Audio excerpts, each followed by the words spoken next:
Hey, this is Chris. Now, in Australia, there's over 200 ETFs now, so there's a whole bunch of different ETFs to choose from, and it can be hard to work out what are the best and worst performing. So in this video, I'm going to talk about the 3 best returning ETFs over the last year.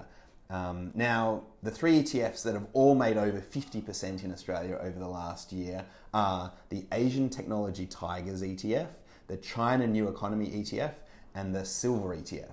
And every year you'll probably find that there are a few ETFs like this that make astronomical returns of 50, 60, or even 100%. What these high returning ETFs have in common is that they tend to be in a very small niche area of the market. So, in one sector like technology, or in one commodity like silver, or in one very specific area, or they tend to have leverage. They tend to kind of magnify the returns.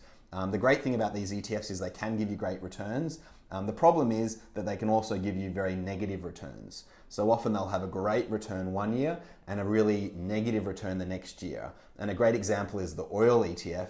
Had a few great years in the lead up to last year, but over the last 12 months, it's actually had a negative 67% return. So if you had a lot of money in that ETF, you would have lost 2/3 of it.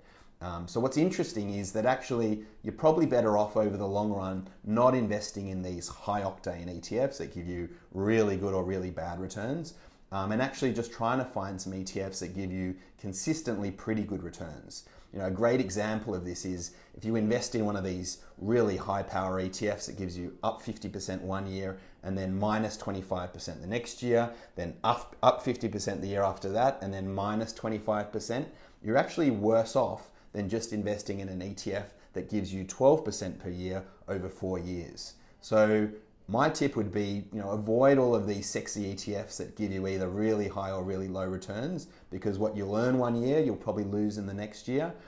Try and find ones, like these ones that can give you a steady annual return. One of my favorites is the Global 100 ETF, and one that I have in my portfolio. It's done about 12% per year over the last 4 years, and actually will have done better than a lot of these ones that give a great 1-year return. Now, if you like this content and you want to hear more about ETFs, please subscribe to this channel.